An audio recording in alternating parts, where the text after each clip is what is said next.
Good afternoon everyone, this is Ankit for Paisha classes. Today we can talk about Dr. Bhimrao Ambedkar University. Your subject is learning and teaching. Paper code is 103 B.Ed first year marathon class third. जी हाँ guys, जैसे कि आप सभी को मालूम है कि आपकी मैराथन क्लासेस चल रही हैं, तो ये आपकी थर्ड यूनिट की जो अगर बात करता हूँ थर्ड यूनिट है, और साथ ही साथ आपकी थर्ड क्लास होने वाली है अधिगम ऐप शिक्षण की। तो लास्ट 2 वीडियोस में हमने 2 यूनिट्स कंप्लीट कर ली थी, और जो सेकंड यूनिट है आपकी उसमें 1 या 2 क्वेश्चन बच्चे उसको मैं इस वीडियो में कंप्लीट करूंगा। बाकी थर्ड यूनिट भी गाइस मैं इसी में कंप्लीट करूंगा।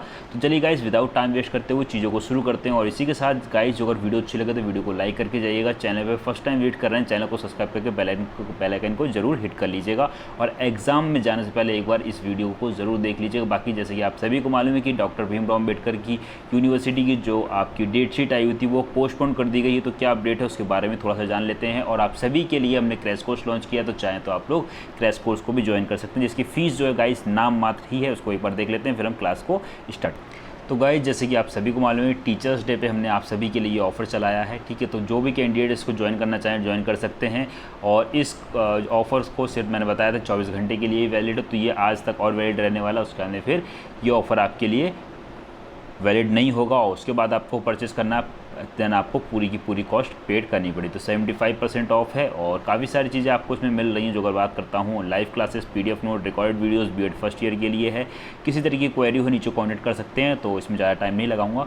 तो नीचे कॉन्टेक्ट नंबर दे रखा है। बाकी गाइस, सभी से मैं एक बार कहना चाहूँगा कि जितने भी कैंडिडेट्स B.Ed फर्स्ट ईयर या सेकेंड ईयर के, उन सभी के लिए टेलीग्राम चैनल, व्हाट्सएप ग्रुप और इंस्टाग्राम पे फॉलो जरूर कर लीजिएगा, क्योंकि गाइज़ यहाँ पे जितनी भी आपकी फ्री ऑफ कंटेंट है, बाकी पेड कोर्स से रिलेटेड जितनी भी क्वेरीज़ है, वो सारी की सारी क्वेरीज़ यहाँ से रिजॉल्व कर दी जाती हैं। तो गाइज़, लास्ट वीडियो में हमने काफ़ी सारे क्वेश्चन देख लिए थे, आज थर्ड यूनिट को देखेंगे। तो गाइज़, आज आपकी थर्ड यूनिट होने वाली है, और आप सभी को मालूम है कि आप सभी की जो लर्निंग एंड टीचिंग जो सब्जेक्ट है, ठीक है, यानी कि पेपर कोड 103 की बात करता हूं, तो उसकी थर्ड यूनिट को कंप्लीट करूंगा। और लास्ट वीडियो में मैं जो अगर बात करूं तो कुछ क्वेश्चंस आपके रह गए थे सेकंड यूनिट को, तो उसको भी हम इसमें देख लेंगे। तो लास्ट वीडियो में हमने 132 तक अप्रॉक्स कंप्लीट कर लिया था, बट एक बार फिर से मैं आपको इस चीज़ को कंप्लीट करवाया था। तो ध्यान रखिएगा, 132 क्वेश्चन में हमसे क्या पूछा गया है। तो बात करते हैं 132 में पूछा गया है पलायन प्रशिक्षण में पुनर्बलन होता है। तो पलायन प्रशिक्षण पुनर्बलन जो है वो क्या होता है, ये पूछा गया। तो पलायन प्रशिक्षण की जो अगर मैं यहाँ पे बात कर रहा हूँ, पुनर्वरण में क्या होता है, ये आपकी नकारात्मकता होगी, ठीक है। यानी पलायन प्रशिक्षण में पुनर्वरण होता है, यानी नकारात्मकता होती है, ठीक है। नेक्स्ट बात करता हूँ परिहार प्रशिक्षण में प्रबल प्रयुक्त होता है। तो परिहार प्रशिक्षण में भी क्या होता है, इसमें भी आपकी क्या नकारात्मक होती है। नेक्स्ट 134 की बात करते हैं। तो 134 में पूछा गया थॉर्नडाइक प्रतिपादित अधिगम के किस नियम से संशोधन करना पड़ा, यानी कि जो थॉर्नडाइक हैं इन्हें किस प्रतिपादक अधिगम के किस नियम के तहत संशोधन करना पड़ा। तो ध्यान रखिएगा, ऑप्शन बी हो जाएगा, यानी कि प्रभाव का नियम के अकॉर्डिंग करना पड़ा। तो नेक्स्ट बात करते हैं इकाई थर्ड या फिर आपकी थर्ड यूनिट। तो थर्ड यूनिट क्या है उसके बारे में बात करता हूँ। तो थर्ड यूनिट जो आपकी आती है, जिसका नाम है अधिगम एवं अभिप्रेरणा, यानी कि लर्निंग एंड मोटिवेशन, ठीक है। तो यहाँ पे जो आपका फर्स्ट क्वेश्चन है जो आपके सामने आपको शो हो रहा है, तो गाइस फर्स्ट क्वेश्चन जो हमारा कह रहा है अधिगम का अर्थ। तो अधिगम का अर्थ क्या होता है, ये हमसे पूछा जा रहा है। तो ध्यान रखिएगा, अधिगम का जो अर्थ होता है वो अभ्यास से होने वाले परिवर्तन। यहाँ पे जो आपका आंसर है, मैं डायरेक्ट उन आंसर्स को बताऊंगा, बाकी जो चीज़ एक्सप्लेन करने वाली है उसको एक्सप्लेन करूँगा। अदरवाइज क्वेश्चंस जो है हमारे मैंने हर वीडियोज़ में एटलीस्ट 100 से 200 क्वेश्चंस कंप्लीट किए हैं। तो गाइस, हर क्वेश्चन और हर क्वेश्चन के चारों ऑप्शन को सॉल्व करना या उन्हें समझाना बहुत टाइम लग जाएगा। तो इस वजह से मैं टू द पॉइंट बताऊंगा, यानी कि क्वेश्चन बताऊंगा और उसका ऑप्शन बताऊंगा, और जो उससे रिलेटेड नॉलेज होगी वो आपको बताता चलूँगा। तो ध्यान रखिएगा, अधिगम का अर्थ जो होता है वो होता है अभ्यास से होने वाले परिवर्तन। नेक्स्ट बात करता हूँ सेकंड क्वेश्चन, अधिगम का संबंध। तो अधिगम का संबंध किससे होता है, ये पूछा जा रहा है। ध्यान रखिएगा, अधिगम का जो संबंध होता है वो अपेक्षाकृत स्थायी परिवर्तन से होता है, यानी कि ऑप्शन सी आपका, यानी कि सेकंड का जो ऑप्शन सी हो जाएगा। नेक्स्ट बात करते हैं थर्ड की। थर्ड में पूछा गया है सीखना, यानी कि सीखना क्या है, एक तरीके का एक प्रक्रिया है, घटना है, या परिपक्वता या उपयुक्त सभी। तो यानी कि सीखना एक प्रक्रिया है, ठीक है, यानी कि एक प्रोसेस है सीखना। तो थर्ड का ऑप्शन फर्स्ट हो जाएगा। नेक्स्ट बात करता हूँ क्वेश्चन फोर्थ की। तो क्वेश्चन फोर्थ में हमसे क्या पूछा गया है, क्वेश्चन फोर में पूछा गया है अधिगम की प्रकृति होती है, यानी कि अधिगम की प्रकृति जो होती है वो कैसी होती है, ये पूछा जा रहा है। ध्यान रखिएगा, अधिगम की प्रवृत्ति जो होती है वो अर्जित करने की होती है, किसी चीज़ को लेना एक तरीके से, ठीक है। नेक्स्ट बात करता हूँ सीखना अपेक्षाकृत परिवर्तन है जो अनुभव के कारण व्यवहार या मानसिक सहचर्यों में होता है। यह किसने कहा है, यानी कि यह कथन जो है वो किसका, ध्यान रखिएगा, यह कथन आपका आर्म रोड का है। नेक्स्ट क्वेश्चन 6 की बात करते हैं। तो प्रश्न 6 में हमसे पूछा गया है निम्न में से गलत है, यानी कि इनमें से कौन सा कथन जो है या गलत है, यानी कि इसमें से कौन सा ऑप्शन आपका गलत है, यानी कि तो ऑप्शन फर्स्ट में कह रहा है सीखना परिपक्वता पर निर्भर करता है, ठीक है। नेक्स्ट बात करते हैं सीखने के कारण व्यक्तित्व भिन्नता पाई जाती है, बिल्कुल सही है।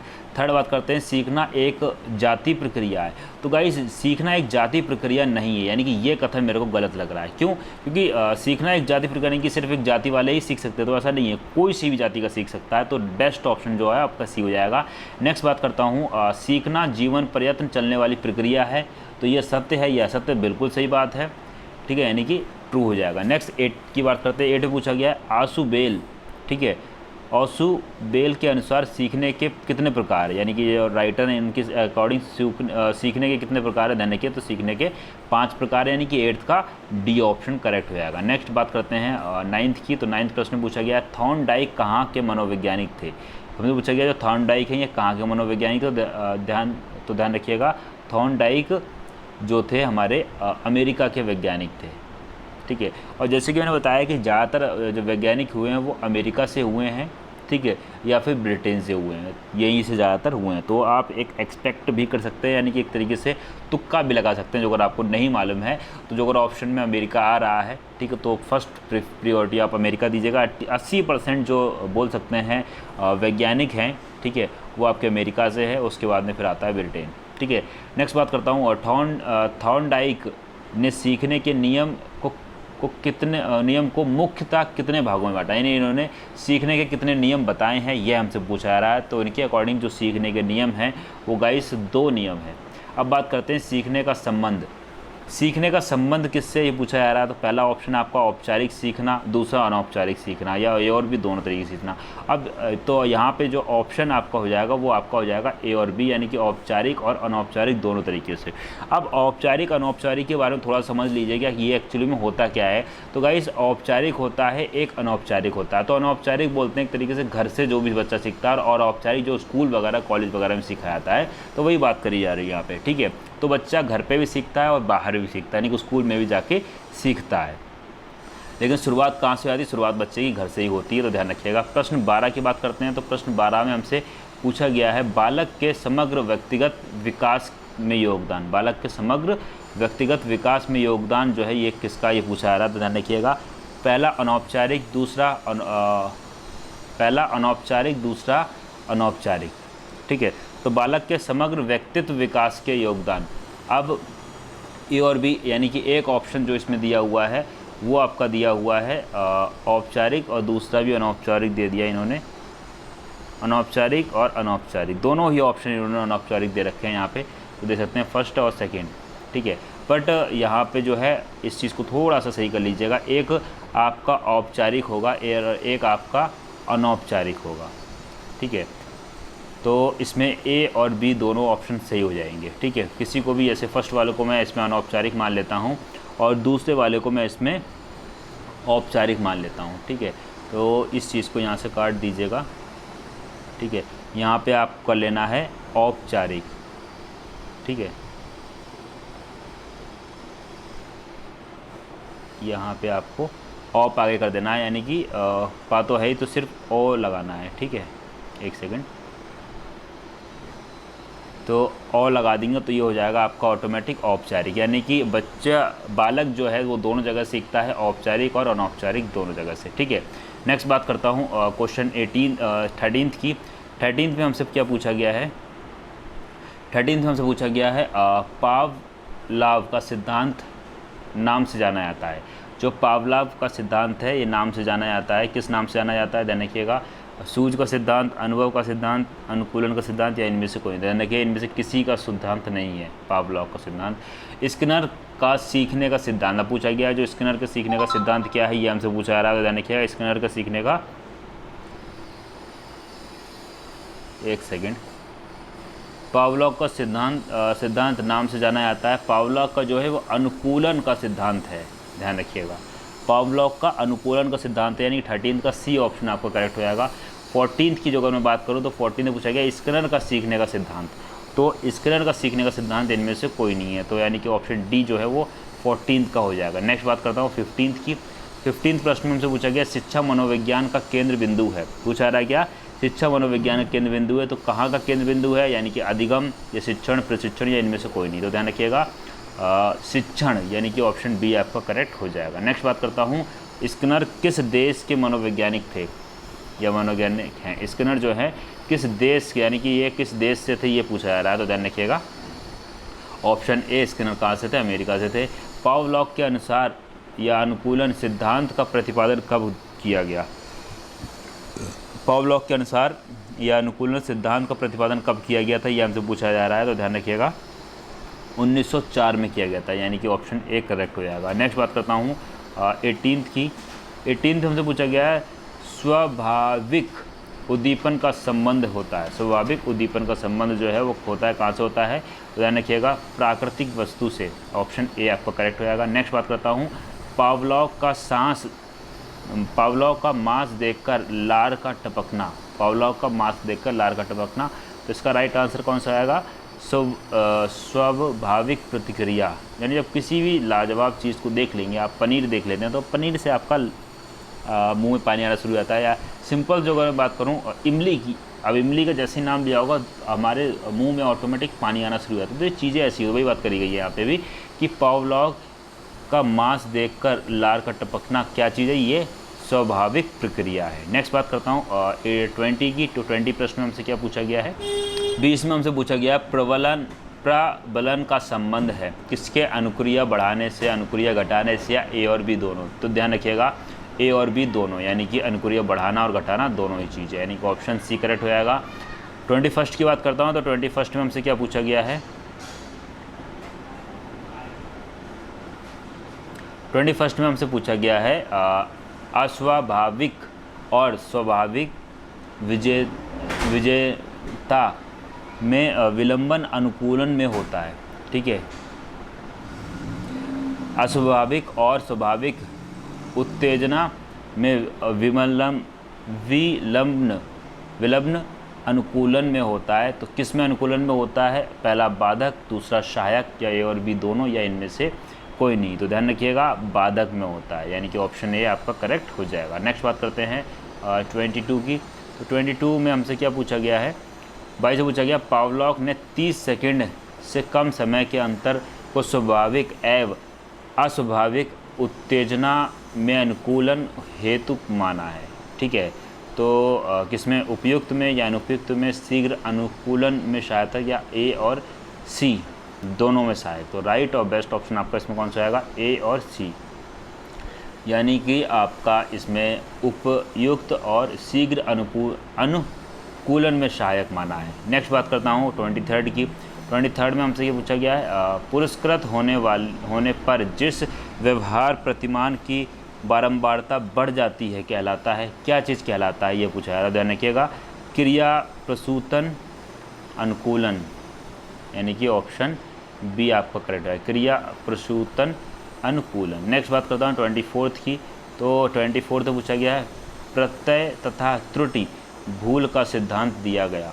प्रत्यय तथा त्रुटि भूल का सिद्धांत दिया गया, तो किसका दिया गया ये पूछा जा रहा है। तो ध्यान रखिएगा इसका राइट आंसर आपका कौन सा आएगा, थॉर्नडाइक द्वारा। किसके द्वारा दिया गया था, थॉर्नडाइक द्वारा। नेक्स्ट बात करता हूँ 25 की। पावलोव के अनुकूलन द्वारा सीखने हेतु आवश्यक माना जाता है। पावलोव के अनुकूलन द्वारा सीखने हेतु आवश्यक माना जाता है, तो क्या माना जाता है, आवश्यकताएं, पुनरावृत्ति या पुनर्वलन, या इनमें या उपयुक्त सभी। तो ये उपयुक्त सभी हो जाएगा। नेक्स्ट 26 की बात करते हैं। तो 26 में हमसे क्या पूछा गया है, थॉर्नडाइक ने प्रत्यय एवं भूल से सीखने के लिए किस जानवर का प्रयोग किया है। तो किस जानवर का प्रयोग किया था, बिल्ली का प्रयोग किया था, यानी कि ऑप्शन ए। अनुकूलन स्थापित होने के पश्चात स्वाभाविक उत्तेजना में देरी या अभाव उत्पन्न करता है। तो विलोपन करता है, यानी कि ऑप्शन बी आपका करेक्ट हो जाएगा। नेक्स्ट बात करता हूँ, थॉर्नडाइक ने अपने प्रयोग में बिल्ली को किस में बंद किया। थॉर्नडाइक ने अपने प्रयोग में बिल्ली जो थी उसको बिल्ली को किस चीज़ में बंद किया था। तो इससे पूछा गया भ्रांति बॉक्स यानी कि पज़ल बॉक्स में। किसमें? पज़ल बॉक्स में, यानी कि ऑप्शन बी आपका करेक्ट हो जाएगा। नेक्स्ट 29 की बात करते हैं। तो 29 में हमसे पूछा गया है स्किनर का सीखने का सिद्धांत माना जाता है। स्किनर का सीखने का जो सिद्धांत है वो माना जाता है, तो कौन सा माना जाता है? ध्यान रखिएगा, सक्रिय अनुबंध का सिद्धांत, यानी कि ऑप्शन ए। पावलॉग और स्किनर किससे संबंधित है? पूछा गया पावलॉग और स्किनर जो हैं वो किससे संबंधित हैं? तो ध्यान रखिएगा व्यवहारवाद से संबंधित है, यानी कि ऑप्शन सी करेक्ट हो जाएगा। 31 की बात करता हूँ, क्रिया प्रसृत सिद्धांत का संबंध किससे है? क्रिया प्रसूत सिद्धांत का संबंध जो है वो किससे है, ये पूछा जा रहा है। तो ध्यान रखिएगा स्किनर से है। किससे? स्किनर, यानी कि ऑप्शन ए करेक्ट हो जाएगा। नेक्स्ट बात करता हूँ 32। तो 32 में हमसे पूछा गया स्किनर के सक्रिय अनुबंध सिद्धांत को नाम से भी जाना जाता है। नाम से भी जाना जाता है, तो किस नाम से जाना जाता है? प्रवृत्ति अनुकूलन सिद्धांत या साधनात्मक अनुकूलन सिद्धांत, दोनों से जाना जाता है। तो ए और बी, यानी कि ऑप्शन सी आपका करेक्ट हो जाएगा। नेक्स्ट बात करता हूँ 133 की। तो 133 प्रश्न में हमसे क्या पूछा गया है? स्किनर ने सक्रिय अनुबंध का सिद्धांत कब दिया? स्किनर ने सक्रिय अनुबंध का सिद्धांत जो है वो कब दिया था, ये पूछा जा रहा है। क्या 1938, यानी कि ऑप्शन बी आपका करेक्ट हो जाएगा। थॉर्नडाइक की प्रत्यय भूल में सीखने हेतु आवश्यक है, तो किस चीज़ के लिए आवश्यक है ये पूछा जा रहा है। ध्यान रखिएगा उपर्युक्त सभी, यानी कि ऑप्शन डी आपका करेक्ट हो जाएगा। नेक्स्ट बात करता हूँ प्रयत्न तथा भूल द्वारा सीखने में गलत अनुक्रिया। प्रयत्न तथा भूल द्वारा सीखने में गलत जो अनुक्रिया होती है किसमें होती है? घटती है। ऑप्शन ए हो जाएगा। नेक्स्ट 36 की बात करते हैं। तो 36 प्रश्न में हमसे क्या पूछा गया है? पुनर्बलन यानी कि रेनफोर्समेंट सीखने को करती है, ठीक है, यानी कि पुनर्बलन सीखने को करती है, किस चीज़ के लिए? तो बढ़ती है ये चीज़, ठीक है, यानी कि ऑप्शन ए हो जाएगा। नेक्स्ट नकारात्मक पुनर्बलन का उदाहरण क्या है? नकारात्मक पुनर्बलन का उदाहरण क्या है, यह पूछा जा रहा है। तो ध्यान रखिएगा पुरस्कार को रोक लेना, यानी कि ऑप्शन बी जो है वो आपका करेक्ट हो जाएगा, ठीक है। नेक्स्ट बात करता हूँ अधिगम के क्षेत्र सिद्धांत में आता है। अधिगम के क्षेत्र सिद्धांत में आता है, तो किस चीज़ में आता है ये पूछा जा रहा है। तो गेस्टॉल सिद्धांत में, यानी कि ऑप्शन 38 का ए हो जाएगा। किस में आता है? गेस्टॉल सिद्धांत में, 38 का ए। नेक्स्ट 39 की बात करते हैं। तो 39 में हमसे पूछा गया है सीखने का गौड़ नियम दिया गया। सीखने का गौड़ नियम दिया गया, तो सीखने का गौड़ नियम दिया गया था, किस चीज़ में दिया गया था? थॉर्नडाइक, यानी कि ऑप्शन बी जो है वो आपको करेक्ट हो जाएगा। नेक्स्ट बात करता हूँ टोलमैन का सीखने का सिद्धांत नाम से जाना जाता है। टोलमैन का सीखने का सिद्धांत जो है नाम से जाना जाता है, किस नाम से जाना जाता है टोलमैन का? तो ध्यान रखिएगा चिन्ह अधिगम सिद्धांत द्वारा, यानी कि ऑप्शन डी आपका करेक्ट हो जाएगा। नेक्स्ट 41 की बात करते हैं। तो 41 में पूछा गया है सूझ का सिद्धांत संबंधित है, किसका? सूझ का सिद्धांत संबंधित है, तो सूझ का सिद्धांत जो है किस चीज़ से संबंधित है? तो ध्यान रखिएगा गेस्टॉलवाद से, यानी कि ऑप्शन सी हो जाएगा आपका करेक्ट आंसर। 42 की बात करते हैं। तो 42 में हमसे पूछा गया स्किनर के शिक्षण सिद्धांत में आवश्यक है। स्किनर के शिक्षण सिद्धांत में आवश्यक है, तो किस चीज़ के लिए आवश्यक है ये पूछा जा रहा है। तो प्रवर्तन अनुक्रिया भी है, प्रबलन भी है, साधनात्मक अनुक्रिया भी है, या उपयुक्त सभी, तो ये सारी चीज़ों के लिए, यानी कि ऑप्शन डी आपका करेक्ट हो जाएगा। नेक्स्ट 43 की बात करते हैं। 43 में पूछा गया स्किनर के अनुसार शिक्षण परिस्थिति में मिलता है। स्किनर के अनुसार शिक्षण परिस्थिति में मिलता है, तो क्या चीज़ मिलती है ये हमसे पूछा जा रहा है। ध्यान रखिएगा आंशिक पुनर्बलन, यानी कि ऑप्शन ए करेक्ट हो जाएगा। नेक्स्ट 44 की बात करता हूँ। तो 44 से पूछा गया असतत प्रबलन को स्किनर ने माना है। असतत प्रबलन को स्किनर ने माना है, तो किस चीज़ के लिए स्किनर ने माना है? तो आंशिक प्रबलन माना, यानी कि ऑप्शन ए करेक्ट हो जाएगा। 45 की बात करते हैं। स्टिमुलस यानी कि उद्दीपन स्थानांतरण का संबंध है, किस चीज़ से है? बीएफ स्किनर से। कौन से? BF Skinner. 46 की बात करते हैं। तो 46 में पूछा गया हमसे क्या? प्रारंभ में सीखते समय प्राणी का व्यवहार या प्रतिक्रिया होती है। जब शुरुआत में कोई भी चीज़ सीखते हैं तो इंसान का जो व्यवहार होता है या उसकी प्रतिक्रिया होती है कैसी होती है, असंगठित होती है। यानी कि शुरुआत में एकाग्रता एक तरीके से नहीं होता, चीज़ों में डर लगता है, फिर संगठित और फिर प्रयोजित और इनमें से कोई नहीं। तो ध्यान रखिएगा असंगठित होती है, यानी कि सारी चीज़ों को एक साथ नहीं कर सकते उस टाइम पे। अब जब धीरे धीरे परिपक्व हो जाते हैं, सिंपल सा एग्जांपल जो को साइकिल से समझे, शुरुआत में साइकिल चलाते हैं तो हैंडल अलग भागता है, सामने नहीं देखते, नीचे पैडल की तरफ देखते हैं। यही चीज़ बाइक के साथ भी होती है। बाइक में क्या होता है, जब दबाते हैं, ब्रेक दबाते हैं तो नीचे देखते हैं, ठीक है, आगे वाली ब्रेक दबा रहे हैं तो आगे उसकी तरफ देख रहे हैं, कहीं सामने देख रहे हैं।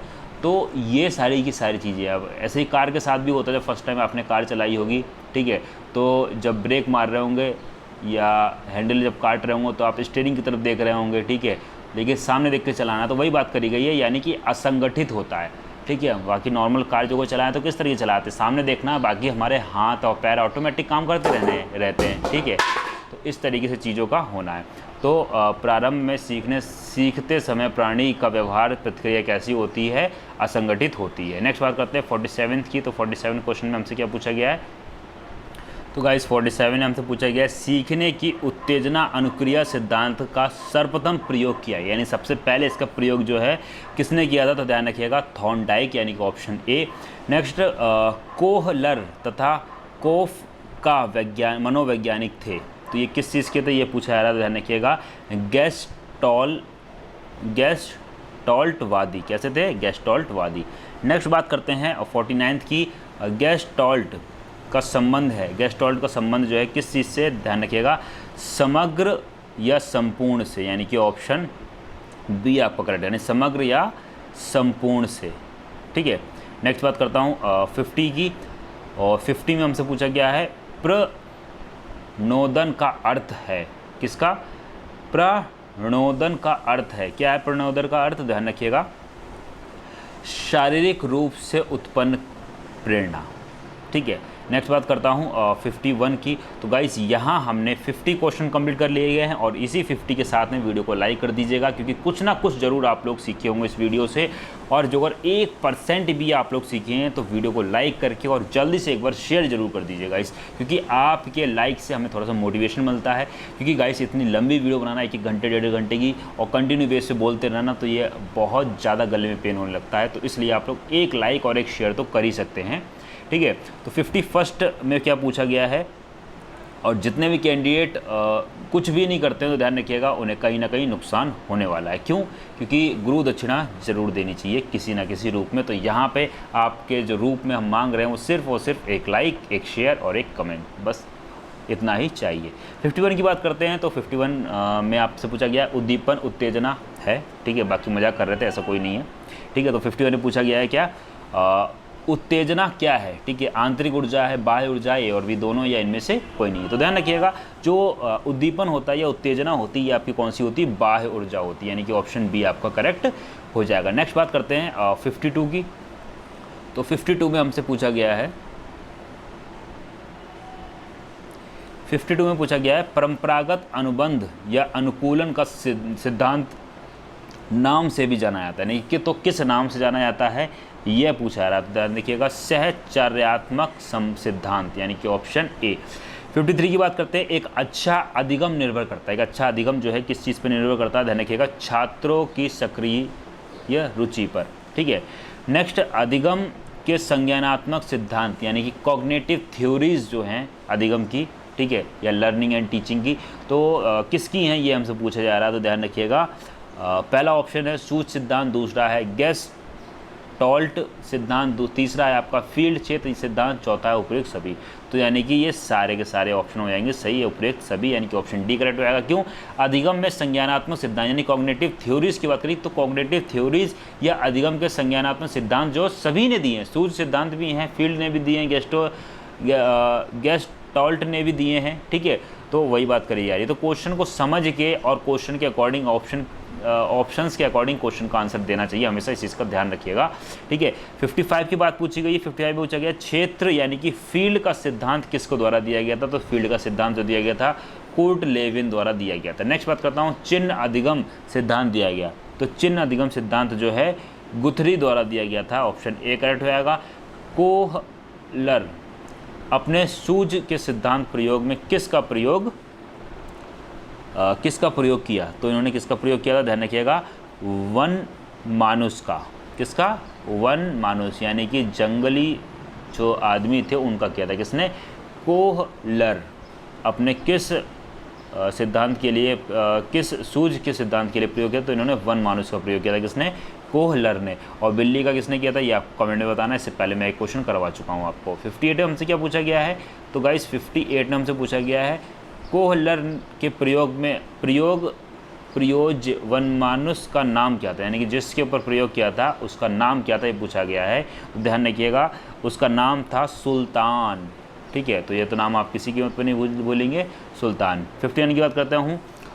कोहलर ने अपनी अधिकांश प्रयोग किया है, तो कोहलर ने अपने ज़्यादातर जो प्रयोग है वो किस पे किया है, बंदरों पर या वन मनुष्यों पर, यानी कि ऑप्शन ए और बी दोनों ये ऑप्शन आपके करेक्ट हो जाएंगे। यानी कोहलर ने अपने जो जितने प्रशिक्षण किए हैं, ठीक है, वो कहाँ किए हैं, बंदरों पर और वन मनुष्यों पर। वन मनुष्यों पर मतलब ये है जो जंगली आदमी थे, जो जंगली मनुष्य थे, उनके ऊपर किया गया। सुल्तान के पिंजड़े में छड़ी के साथ डैश को रखा गया था, यानी कि इसको जिस पिंजड़े में बंद किया गया था सुल्तान को, तो इसको इस पिंजड़े के साथ में इसको और क्या क्या चीज़, यानी कि किस चीज़ के साथ बंद किया गया था, ये पूछा जा रहा है। ध्यान रखिएगा, तो और केले। जंगली आदमी थे तो जाहिर सी बात है फल फ्रूट भी ज़्यादा खाते हैं, ठीक है, तो मछली, सेब, आम, तो सुल्तान के पिंजड़े में छड़ी के साथ केले को रखा गया था। ठीक है, नेक्स्ट बात करता हूँ 61 की। 61 में हमसे क्या पूछा गया है गाइस, 61 में हमसे पूछा गया है मैस्लो ने किस मानव प्रेरक पर अधिक बल दिया। मैस्लो, अब बात करी गई है मैस्लो ने किस मानव प्रेरक पर अधिक बल दिया, तो ध्यान रखिएगा आत्म, ऑप्शन डी जो आपका है, यानी कि आत्म कार्यान्वित प्रेरक। नेक्स्ट बात करते हैं, कोहलर ने वन मानुस को सीखने के लिए रखा था। क्या सीखने के लिए रखा, बॉक्स, केले, ए और बी दोनों, या इनमें से कोई नहीं, तो ध्यान रखिएगा बॉक्स और केले, ए और बी दोनों ठीक है। नेक्स्ट बात करते हैं 63 की।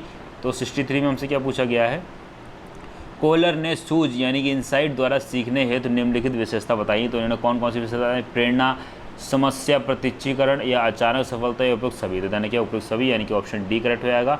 ठीक है, नेक्स्ट बात करता हूँ 64 की। तो 64 में हमसे क्या पूछा गया है, 64 में हमसे कहा गया है क्लासिक अनुबंध या अनुकूलन सिद्धांत दिया। क्लासिक अनुबंध या अनुकूलन सिद्धांत जो है वो किसने दिया है, तो ध्यान रखिएगा पावलॉग द्वारा दिया गया था, ऑप्शन ए करेक्ट हो जाएगा।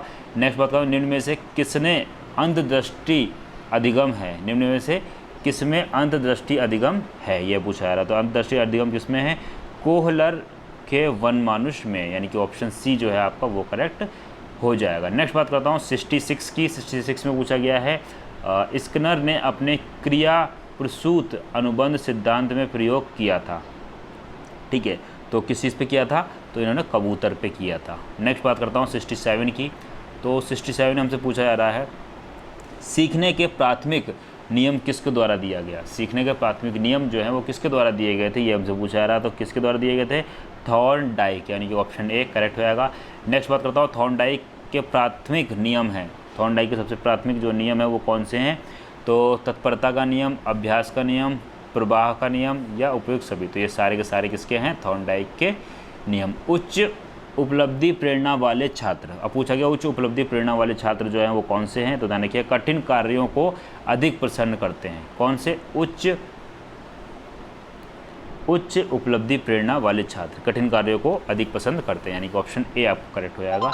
नेक्स्ट बात करता हूँ 70 की। तो 70 में हमसे क्या पूछा गया है, थॉर्नडाइक के प्राथमिक नियम, पहला नियम जो है वो क्या है, ये पूछा गया किसका, थॉर्नडाइक का। तो थॉर्नडाइक का जो पहला नियम है वो क्या है, अभ्यास का नियम। सबसे पहले क्या करना चाहिए, अभ्यास। सेकंड बात 71 की बात करते हैं, थॉर्नडाइक के सीखने के प्राथमिक नियम के अंतर्गत तीसरा नियम क्या। अब इन्होंने पूछा थॉर्नडाइक का तीसरा नियम कौन सा है, तो ध्यान रखिएगा थॉर्नडाइक का तीसरा नियम है प्रभाव का नियम, यानी कि ऑप्शन ए। ठीक है, तो यहाँ से हम अंदाज़ा लगा सकते हैं थॉर्नडाइक के 3 नियम जो हैं वो कौन कौन से हैं, तत्परता का नियम है, अभ्यास का नियम है और प्रवाह का नियम है, जो 68 पूछा गया था। अब यहाँ पे हमसे क्या पूछ लिया गया, थॉर्नडाइक का प्रथम नियम, तो थॉर्नडाइक का जो प्रथम नियम आपका हो गया वो कौन सा हो गया, तत्परता का नियम। दूसरा नियम कौन सा हो गया, दूसरा अभी पता नहीं, तीसरा नियम कौन सा बता दिया, प्रभाव का नियम। तो तत्परता हो गया और तीसरा क्या हो गया, प्रभाव का नियम हो गया। तो यहाँ पे बचता कौन सा है,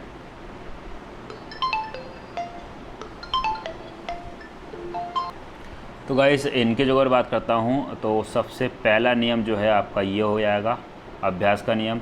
दूसरा जो आपका हो जाएगा वो हो जाएगा कौन सा, तत्परता का नियम। और तीसरा नियम जो हो जाएगा वो हो जाएगा क्या, प्रवाह का नियम। ठीक है, ध्यान रखिएगा थॉर्नडाइक के 3 नियम हैं, तो यही 3 से कई सारे क्वेश्चन इन्होंने यहाँ पे बना दिए हैं। ठीक है, पहला बन गया, तो पहला अभ्यास का नियम है, दूसरा तत्परता का नियम, तीसरा प्रवाह का नियम। तो यही क्वेश्चन हमसे नीचे पूछे गए हैं। ठीक है, 71 तक थॉर्नडाइक के सीखने का प्रथम या प्राथमिक नियम या प्राथमिक नियम के अंतर्गत तीसरा नियम कौन सा है।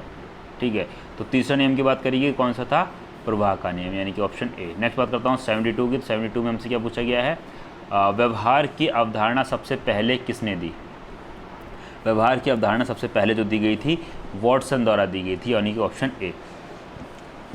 थॉर्नडाइक ने प्रवाह नियम के प्रतिपादन किया था, कब प्रतिपादन किया था ये हमसे पूछा रहा है, ध्यान रखिएगा 1911 में किया था। नेक्स्ट 74 की बात करते हैं। 74 में पूछा गया जहाँ शिक्षण होता है वहाँ आवश्यक है, क्या आवश्यक है, जहाँ शिक्षण होता है तो वहाँ अधिगम आवश्यक है, यानी कि लर्निंग तो आराम से होगी। शिक्षण का मतलब क्या होता है, ठीक है, लर्निंग एंड टीचिंग, यानी कि अधिगम एवं शिक्षण। तो जहाँ शिक्षण, जहाँ पढ़ाई होगी तो वहाँ लर्निंग, तो जब पढ़ रहा है बच्चा तो उस चीज़ को सीख तो रहा ही है। अब यहाँ पे मैं आपको पढ़ा रहा हूँ तो यहाँ पे कुछ ना कुछ तो आप सीख ही रहे हैं। तो जहाँ शिक्षण होता है वहाँ अवश्य है कि वहाँ अधिगम होगा ही होगा। ठीक है, नेक्स्ट बात करता हूँ 75 की बात करेगी। ये पावलॉव की लार ग्रंथियों से संबंधित प्रयोग में घटी उद्दीपक, तो क्या घटी है उद्दीपक का, ध्यान रखिएगा अस्वाभाविक उद्दीपन, यानी कि ऑप्शन बी आपका करेक्ट हो जाएगा। 76 की बात करते हैं तो 76 में गाइस क्या पूछा है हमसे, अधिगम सिद्धांतों पर अग्रणी कार्य हेतु किसे नोबेल पुरस्कार दिया गया। पूछा गया अधिगम सिद्धांतों पर अग्रणी कार्य हेतु किसे नोबेल पुरस्कार दिया गया, किसके अधिगम यानी लर्निंग के लिए किसको, या लर्निंग सिद्धांतों के लिए किसको नोबेल पुरस्कार दिया गया था, ध्यान रखिएगा तो इवान पावलॉव को दिया गया था, इवान पावलॉव। नेक्स्ट 77 की बात करते हैं। थॉर्नडाइक का सिद्धांत जाना जाता है, तो थॉर्नडाइक का सिद्धांत जो है वो किस लिए जाना जाता है, ध्यान रखिएगा बंद सिद्धांत के द्वारा, किसके लिए, बंद सिद्धांत, यानी कि ऑप्शन बी करेक्ट हो जाएगा। नेक्स्ट 78 में हमसे पूछा गया है मुझे एक बालक दो, क्या कहा है, मुझे एक बालक दो मैं आप जैसा चाहें वैसा बना सकता हूँ। ये कथन किसका, बहुत फेमस कथन है गाइस, इसको मैं आप सभी से कहूँगा कि ढंग से रट लेना, ये क्वेश्चन बहुत आने के चांसेस हैं आपके एग्जाम में। ठीक है, मुझे एक बालक दो मैं आप जैसा चाहेंगे मैं उसको वैसा बना दूंगा। तो ये जो कथन है वो किसने दिया है, ये पूछा गया, तो ध्यान रखिए ये कथन वॉटसन का है। किसने, वॉटसन ने कहा है कि मुझे आप बालक दो और आप जैसा चाहेंगे मैं उसको वैसा बना दूंगा। मतलब आप उसको डॉक्टर चाहेंगे तो मैं उसको डॉक्टर बना दूंगा, आप उसको चोर चाहेंगे तो मैं उसको चोर बना सकता हूँ, आप उसको पुलिस चाहेंगे तो मैं उसको पुलिस बना सकता हूँ। तो यही आप जैसा चाहे मैं उसको वैसा बना सकता हूँ। तो ये किसका कथन था, ध्यान रखिएगा वॉटसन का था, यानी वॉटसन ने ये बात कही। नेक्स्ट बात करो 79 में पूछा गया प्रेरणा है मोटिवेशन के लिए आवश्यक है, मोटिवेशन के लिए क्या आवश्यक है, आवश्यकता, प्रणोदन या फिर ड्राइव या लक्ष्य या उपयुक्त सभी। तो ध्यान रखिएगा प्रेरणा के लिए ये सारी की सारी चीज़ें, या मोटिवेशन के लिए इन सभी चीज़ों की जरूरत होनी है। आवश्यकता भी होती है, लक्ष्य भी एक निर्धारित होना चाहिए और प्रणोदन भी होना चाहिए, यानी कि ड्राइव भी होना चाहिए। नेक्स्ट बात करता हूँ 80 की, पुरस्कृत होने पर जिस व्यवहार प्रतिमान की बारंबारता बढ़ जाती है क्या कहलाता है वो, ध्यान रखिएगा तो सक्रिय अनुकूलन कहलाता है, यानी कि ऑप्शन डी। नेक्स्ट 81 की बात करते हैं तो 81 में हमसे पूछा गया है क्या, व्यक्ति के अंदर होने वाली शक्ति परिवर्तन की अभिप्रेरणा है जो प्रभावात्मक आंदोलन या आंदोलन और पूर्वानुमान लक्ष्य अनुक्रिया द्वारा वर्णित है। ठीक है, तो ये किसने कहा है, ध्यान रखिएगा मैकडोनाल्ड ने कहा है। नेक्स्ट बात करता हूँ 82 की, तो 82 में पूछा गया प्रेरणा के मुख्यतः कितने अंग हैं। ठीक है, तो 82 में कहा गया क्या, प्रेरणा के मुख्यतः कितने अंग हैं, तो ध्यान रखिए प्रेरणा के 3 अंग हैं। कितने अंग है, 3 अंग है। नेक्स्ट प्रेरणा कितने प्रकार की होती है, तो ध्यान रखिएगा प्रेरणा के कितने अंग है, तो 3 है। प्रेरणा कितने प्रकार की होती है, तो ध्यान रखिएगा प्रेरणा 2 प्रकार की होती है। ठीक है, मुख्य रूप से प्रेरणा को कितने वर्गों में विभाजित किया गया? अब कितने वर्ग में विभाजित किया गया है प्रेरणा को? तो 2 वर्ग में विभाजित किया गया है। ठीक है, नेक्स्ट बात करता हूँ, भूख, प्यास, काम, नींद इत्यादि किस तरह की प्रेरणा है? ये जो है आपकी किस तरह की प्रेरणा है, यानी कि भूख भी लगी, प्यास भी लगी, काम भी है, नींद भी लेनी है इत्यादि, ये किस तरह की प्रेरणा है? ध्यान रखिएगा, ये जैविक प्रेरणा है। ठीक है, जीवन जीने के लिए ये चीज़ें चाहिए आपको। और नेक्स्ट 86 की बात करते हैं, प्रणोदन का अर्थ। प्रणोदन का अर्थ जो है वो क्या है? शारीरिक रूप से उत्पन्न प्रेरणा। इसका प्रणोदन का अर्थ होता है शारीरिक रूप से उत्पन्न प्रेरणा, यानी कि खुद से मन कर रहा है कि हाँ यार ये काम करना चाहिए, बहुत टाइम हो गया कि यार बीएड में अभी तक कुछ पढ़ा नहीं है, लेकिन हाँ अब से पढ़ेंगे तो अभी से भी कर सकते हैं। तो ये क्या है? प्रेरणा। तो ये शारीरिक रूप से उत्पन्न, यानी उठ के बैठे, कॉपी निकालिए, पढ़ना शुरू, बार बार वीडियोज़ देखी, बार बार उसको देखा, फिर खुद से लिखा, तो ये क्या है? प्रेरणा है। तो यही क्या है? शारीरिक रूप से उत्पन्न प्रेरणा, यानी खुद से जो चीज़ आती है, यानी कि हाँ यार अब पढ़ना चाहिए, अदरवाइज़ नहीं पढ़ेंगे तो कहीं सिलेक्शन नहीं हो पाएगा। तो ये जो खुद से जो आती है उसको बोलते हैं प्रणोदन का अर्थ जो होता है शारीरिक रूप से उत्पन्न प्रेरणा। नेक्स्ट 87 की बात करते हैं। तो 87 पूछा गया है, प्रेरणा का संबंध क्रिया के पक्ष से है। तो किस क्रिया के? क्या से, क्यों से, कब से, कैसे से? तो प्रेरणा का संबंध पूछा गया है, तो किससे? ध्यान रखिएगा, क्यों से है। तो ऐसा काम करना तो क्यों करना? बीएड करना तो क्यों करना है? बीएड की जगह आप कुछ और भी कर सकते हो, आप एमए करो, ठीक है, एलएलबी कर लो। तो लेकिन बीएड ही क्यों करना है? क्यों? क्योंकि हमें पढ़ाना है। टीचर बनना है तो बीएड करना पड़ेगा, यही जो अगर एडवोकेट बनना है हमें तो एलएलबी करनी पड़ेगी। ठीक है, तो यही सारी चीज़ें होती। तो प्रेरणा का संबंध क्रिया के किस पक्ष से है? तो ध्यान रखिएगा, क्यों, वाई। ठीक है, नेक्स्ट 88 की बात करते हैं। तो 88 में हमसे क्या पूछा गया है? प्रेरणा का संबंध क्यों के प्रश्न से होता है, किसका कथन है? प्रेरणा का संबंध जो है क्यों प्रश्न करके होता है, तो ये जो कथन है ये किसका कथन है? ध्यान रखिएगा, क्रेंच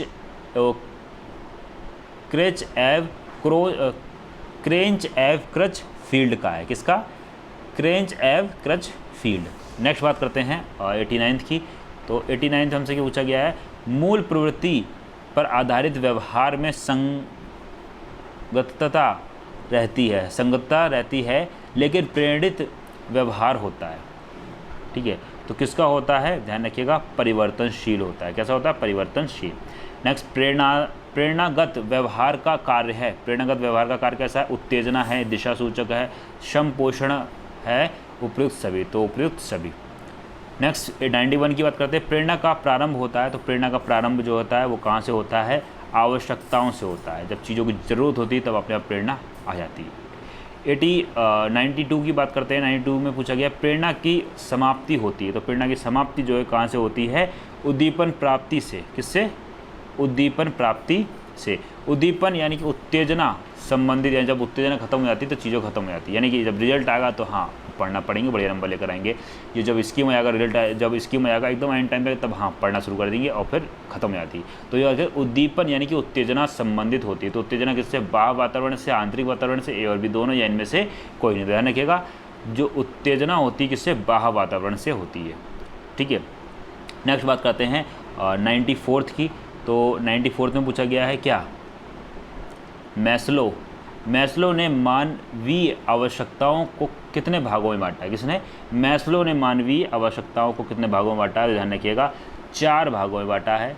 ठीक है, मैस्लो की आवश्यकताओं का क्रम। अब पूछा गया कौन सी आवश्यकताओं का क्रम है, यानी वही भाग की बात करिए, यानी कि इसका कौन सा क्रम ठीक लगा हुआ, ये पूछा जा रहा है। ध्यान रखिएगा, सबसे पहले आपका आता है शारीरिक सुरक्षा, फिर स्नेह तथा संबंध, फिर सम्मान, फिर आवश्यकताएं। सबसे पहले शरीर स्वस्थ होना चाहिए, फिर स्नेह या फिर संबंध होना चाहिए आपस में, फिर एक सम्मान होना चाहिए और उसके बाद में आएंगी उसकी आवश्यकताएं। ठीक है, तो नेक्स्ट बात करते हैं 96 की। 96 में पूछा गया है, मैस्लो ने मानवीय आवश्यकताओं का वर्गीकरण प्रस्तुत किया था। मैस्लो ने मानवीय आवश्यकताओं का वर्गीकरण जो प्रस्तुत किया था, कब किया गया था? 1954 में किया था, 1954। मैस्लो ने अभिप्रेरणा की आवश्यकता को कितने वर्गों में विभाजित किया है? तो कितने वर्गों में विभाजित किया है? ध्यान रखिएगा, 5 वर्गों में विभाजित किया है। नेक्स्ट बात करता हूँ 98 की। तो 98 में हमसे क्या पूछा गया है? मैस्लो ने उच्च स्तर की आवश्यकताओं, सम्मान तथा यथार्थीकरण की प्राप्ति हेतु किसे प्रभावशाली माना है? तो किसको माना है? आंतरिक अभिप्रेरणा को। नेक्स्ट बात करता हूँ 99 की। तो 99 में हमसे क्या पूछा गया है, मैस्लो ने निम्न स्त्री आवश्यकताओं हेतु किस अभिप्रेरणा को अधिक प्रभावशाली माना, नहीं किसको अधिक प्रभावशाली माना है, तो ध्यान रखिएगा बाह्य अभिप्रेरणा, यानी कि ऑप्शन बी जो है वो आपका करेक्ट हो जाएगा। नेक्स्ट बात करता हूँ, निम्न में से जैविक प्रेरक हैं, इनमें से कौन सा जैविक प्रेरक है, ये हमसे पूछा जा रहा है, तो ध्यान रखिएगा जैविक प्रेरक हमारा कौन सा हो जाएगा,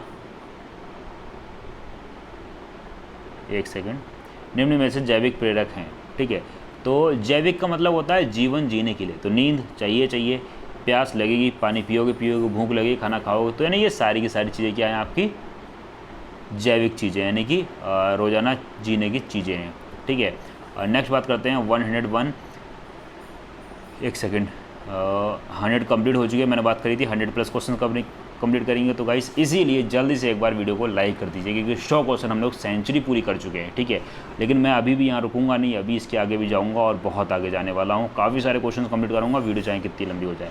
थॉर्नडाइक ने योगदान दिया, मैंने कहा ना एक वीडियो में एक यूनिट कंप्लीट करूँगा, तो तीसरी यूनिट आपकी चल रही है, थॉर्नडाइक ने योगदान दिया, तो थॉर्नडाइक ने किस चीज़ में योगदान दिया था, ध्यान रखिएगा थॉर्नडाइक ने अदालती मनोविज्ञान में दिया था।